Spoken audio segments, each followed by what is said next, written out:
Au cœur de la société.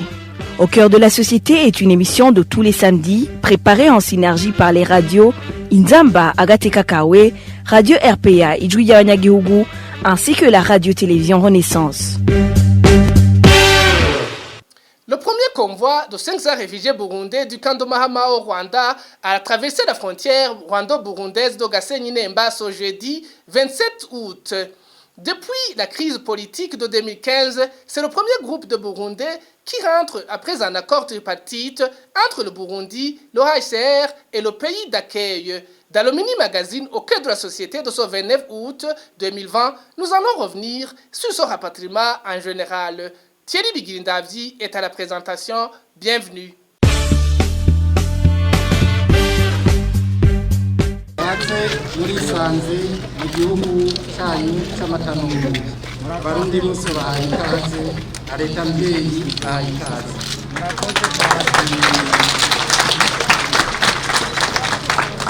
Ici, le ministre de l'Intérieur et de la Sécurité publique, Gervais Ndirakobucha, était en train d'accueillir les Burundais qui rentrent de l'exil. C'était ce jeudi 27 août. Après, il leur a adressé un message.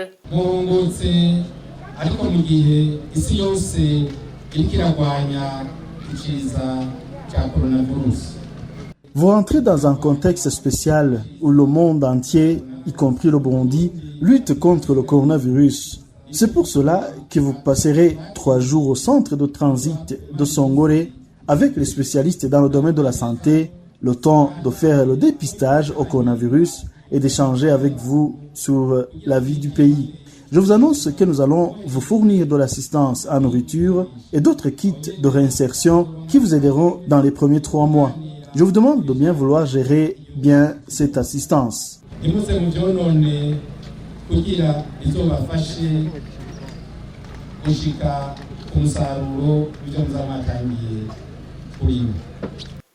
À la frontière rwando-burundaise de Gasenyi-Nemba, ces 493 Burundais étaient très fatigués car ils venaient de faire un long trajet de plus de 8 heures. À la frontière, il y avait aussi une vingtaine de réfugiés qui voulaient joindre ce groupe. Les personnes avec qui nous nous sommes entretenus nous ont confié qu'ils ont pris la décision de rentrer parce qu'ils donnent le bénéfice de doute au nouveau pouvoir de Gitega. Moi, j'ai fui le 3e mandat. Je voyais qu'il allait causer beaucoup de dégâts. Mais aujourd'hui, comme son mandat est terminé et que le nouveau président a été élu, cela me suffit pour prendre cette décision. Ceux qui avaient fui, étant encore sur le bas de l'école, étaient aussi contents d'avoir pu continuer les études dans le pays d'accueil. Ça fait plaisir de regagner son pays. J'ai fui alors que j'étais en 9e année. Maintenant, je rentre après avoir terminé le cycle secondaire. Je remercie le Rwanda qui a pris soin de nous en nous accueillant alors qu'on n'avait plus où aller. Le Rwanda a assuré notre éducation. On ne saurait pas comment les remercier. Le représentant du ministère en charge de la gestion des urgences au Rwanda a rassuré tous les réfugiés burundais qui sont au Rwanda, que ce soit ceux qui souhaitent rentrer ou ceux qui souhaitent rester au Rwanda. Tout Burundais qui souhaite rentrer peut désormais rentrer. Après 2015, on a toujours enregistré les réfugiés qui regagnaient le Burundi.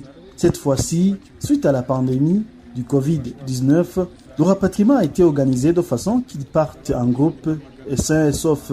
Il y a un autre nombre de 1300 réfugiés qui restent en stand-by car de l'autre côté, ils ont accepté d'accueillir 500 seulement. Ils pourront donc rentrer prochainement. On va toujours faciliter le retour des réfugiés qui choisissent de rentrer chez eux et à protéger ceux qui se trouvent encore sur notre territoire.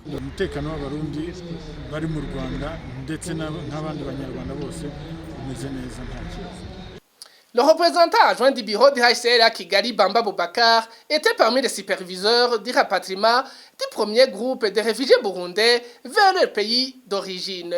Dans la sécurité, c'est parce que ça évite aux réfugiés qui veulent partir de prendre la route par eux-mêmes. Vous savez que les frontières sont fermées. Certains pourraient être tentés de marcher par la brousse pour rentrer, ou certains pourraient être tentés de prendre des transports en commun pour voyager. mais ils vont être bloqués à la frontière parce que les frontières sont officiellement fermées pour des raisons de pandémie. Donc, en organisant ce convoi, ça permet officiellement aux réfugiés de pouvoir partir, d'avoir un document qui prouve ce que nous appelons le Voluntary Repatriation Form, qui a la photo du réfugié, des membres de sa famille, qui prouve qu'il a été réfugié et il a été rapatrié officiellement.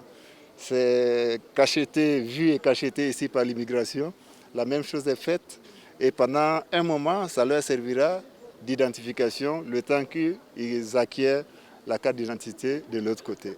Et donc pour moi, ce rapatriement est la preuve que le malentendu ou les impressions qui étaient dans le passé ont été surmontées. Dans ce cas de réfugiés de Mahama, Mirwisa Burundais ont déjà manifesté une volonté de rentrer. Mais ce camp héberge encore plus de 50 000 Burundais. Parmi eux, il y a par contre des réfugiés qui disent qu'ils ne sont pas encore prêts à se rapatrier. De ma part, rentrer au pays, ce n'est pas pour aujourd'hui. Les conditions favorables pour entrer au pays sont liées à la libération des prisonniers politiques qui croupissent toujours dans différentes prisons du pays. Nous avons fui les Imbonerakure qui tuaient leurs opposants, des emprisonnements abusifs, des violations graves des droits de l'homme, les femmes et les filles qui sont violées.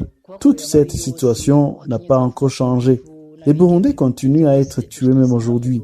C'est lui qui veut rentrer, qu'il rentre, c'est son choix. Et d'ailleurs, nous n'avons pas fui les mêmes menaces.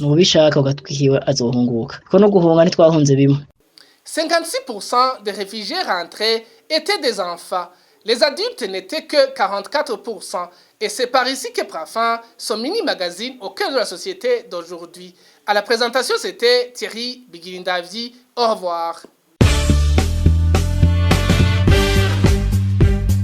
C'était l'émission Au cœur de la société.